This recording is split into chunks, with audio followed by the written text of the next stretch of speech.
Shalom umat-umat yang diberkati Tuhan. Kita bersyukur kita memasuki triwulan yang baru dari pelajaran suka sahabat kita dengan judul besar yaitu Kitab Mazmur. Ya. Sebelumnya mari kita berdoa. Tuhan urapi kami dan kuasa Roh Kudus-Mu agar kami dapat memahami firman ini dan mengaplikasikan dalam kehidupan kami. Di dalam nama Yesus kami berdoa. Amin. Ada sebuah tagline Bapak Ibu dari judul besar pelajaran kita triwulan ini, yaitu Kitab Mazmur, tempat Tuhan dan manusia bertemu dari hati ke hati.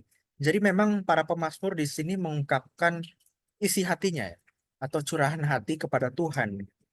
Dan luar biasa yang menulis pelajaran sahabat kita untuk triwulan ini adalah seorang wanita, seorang ibu, biasanya banyak para pria ya, atau bapak-bapak. Yang menulis adalah Ibu Dragoslava Sančak, PhD. Ya. Dia doktoralnya itu spesialis di bidang perjanjian lama, khususnya kitab Mazmur itu. Karena disertasi doktoralnya itu pernah uh, dipublikasikan tentang bait suci dan hubungannya dengan kesalehan. Itu dari perspektif kitab Mazmur, ya. Kemudian dia juga adalah pengarang dan juga penulis daripada um, komentar dari Mazmur pasal 76 sampai 150 yang sekarang dimuat dalam Seventh-day Adventist International Bible Commentary, ya. Makanya dia cukup spesialis ya, berkapasitas dalam menulis pelajaran ini. Untuk itu dia ditunjuk oleh gereja kita menjadi kontributor penulisan uh, pelajaran sahabat kita triwulan ini. Saya yakin dia dikuasai Roh Kudus untuk menulis pelajaran yang sangat baik ini gitu. Nah, kitab Mazmur sendiri itu unik Bapak Ibu karena berbeda dengan kitab-kitab lain. Mungkin kitab lain berbicara tentang nubuatan, cerita, peristiwa dan lain sebagainya, tapi kitab Mazmur ini menggunakan gaya bahasa puitis ya, mayoritas, yang mana dari katanya saja Mazmur itu eh, berarti sebuah pujian ya, atau lagu, himnal seperti itu, ya. Makanya para pemazmur memang menggunakan gaya bahasa yang unik dalam mencurahkan isi hati mereka atau memuji Tuhan gitu dalam kitab Mazmur ini. Nah, secara strukturalnya kalau kita lihat dari kitab Mazmur itu banyak atau beberapa bagian itu dibagi menjadi tema-tema penting, konten-kontennya, ya. Mulai dari tema konflik antara Daud dan juga Raja Saul, kemudian tentang kerajaan Daud, krisis Assyria, penaklukan terhadap Yerusalem, kemudian pujian dan refleksi setelah pengasingan, ya. Itu semua ada bagian-bagiannya, bagian-bagian tema besarnya gitu. Nah, kemudian secara jenis-jenis mazmurnya kita melihat dikategorikan dalam beberapa bagian gitu. Ada uh, himne gitu ya, baik itu sejarah dan lain sebagainya. Kemudian ada ratapan, ungkapan kesedihan dari pemazmur, baik itu secara personal dan juga berkelompok. Kemudian ada bentuk-bentuk lain dari Mazmur ini. Kita bisa baca ya, pasal-pasalnya itu dikategorikan di mana saja gitu. Dan kita akan lihat salah satu contohnya itu dari pelajaran kita hari Rabu ini dengan judul dari keputusasaan menjadi harapan gitu ya. Kita akan merenungkan keputusasaan yang diungkapkan oleh pemazmur di tengah masa-masa sulit, ya. Dan fokus kita hari ini adalah dalam Mazmur pasal 13. Ya. Nah, sebelum saya bahas isinya, kita lihat dulu Mazmur 13 ini dikategorikan secara latar belakang historis dan juga jenisnya ini apa gitu kan. Maka kita balik lagi ke struktur tadi. Kalau dia pasal 13, berarti dia masuk dalam tema konflik antara Daud dan juga Raja Saul. Nah, kemudian jenisnya adalah ratapan ya. Ratapan personal, ratapan pribadi gitu ya. Mazmur pasal 13. Nah, itu dibuktikan di ayat 1 dikatakan untuk pemimpin biduan Mazmur Daud. Ya, jadi memang benar secara tema ini berbicara tentang konflik Daud dan Saul gitu kan. Maka mengungkapkan isi hati daripada Daud gitu. Nah, di ayat 2, 3 saya akan bacakan, berapa lama lagi Tuhan kau lupakan aku terus-menerus? Berapa lama lagi kau sembunyikan wajahmu terhadap aku? Berapa lama lagi aku harus menaruh kekhawatiranku dalam diriku dan bersedih hati sepanjang hari? Berapa lama lagi musuhku meninggikan diri atasku? Jadi di sini ada ada sampai 4 kata ya. 4 kata berapa lama gitu kan. Nah ini maksudnya apa? Apa maknanya? Nah sebelum saya bahas tentang kata berapa lama, para penulis daripada kitab Mazmur ini mencantumkan 2 pertanyaannya untuk mengungkapkan keputusasaan di tengah penderitaan dan pencobaan. Jadi kalau ada masalah, pemazmur itu punya beberapa statement gitu ya, beberapa statement. Salah satunya itu adalah kata mengapa. Ya, jadi mengapa seperti ini ya Tuhan? Kenapa terjadi seperti ini? Nah, itu digunakan ketika lawan bicara ingin memahami tindakan Allah dalam keadaan yang sulit. Ya. Sebagai contoh nih, ketika tampaknya Tuhan itu tidak melakukan apa-apa. Mengapa Tuhan? Mengapa kamu tidak bertindak? Nah itu, jadi ada ungkapan seperti itu. Nah kita bisa baca ya dari Mazmur pasal 10, Mazmur pasal 44 itu contoh-contohnya. Kemudian, kenapa digunakan kata mengapa? Karena tampaknya Allah itu telah meninggalkan orang yang menderita.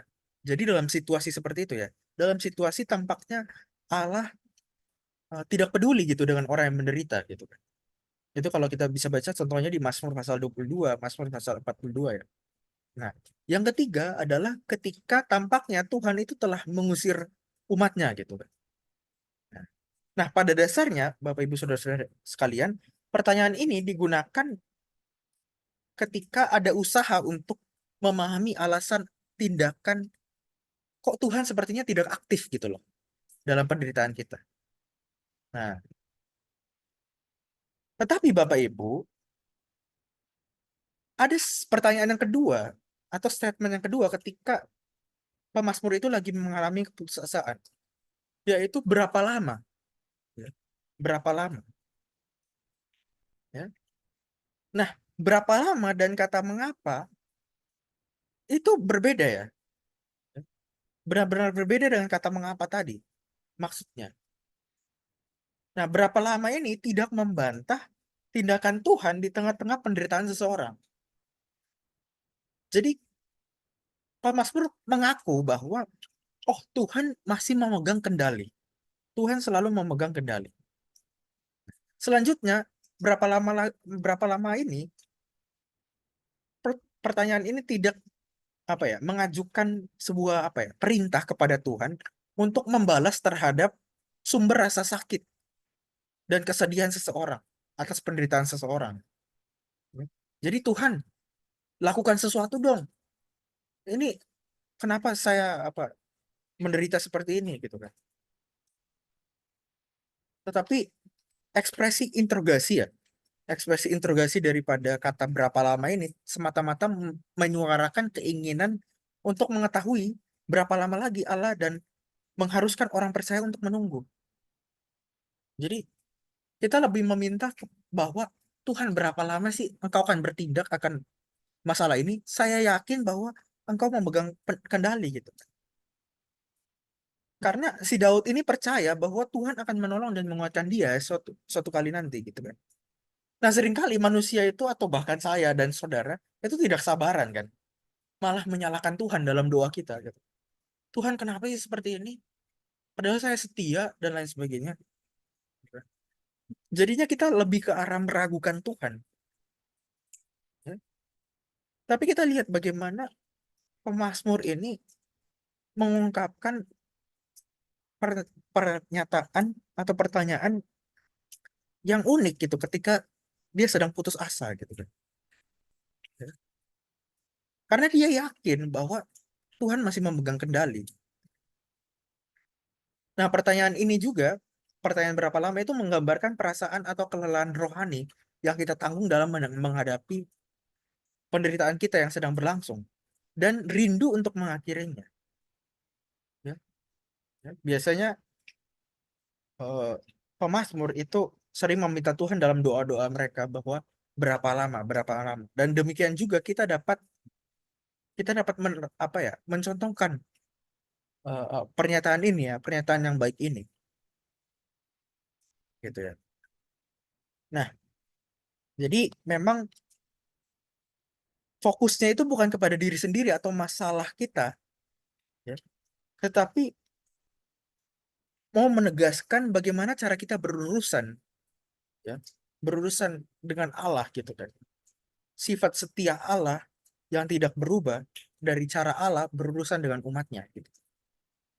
Nah, ini penting ya, mengubah cara kita berpikir tentang doa-doa kita gitu. Jadi meskipun Mazmur itu dimulai dengan ratapan dan keluhan, itu tidak berakhir di sana Bapak Ibu. Dan itu poin krusialnya.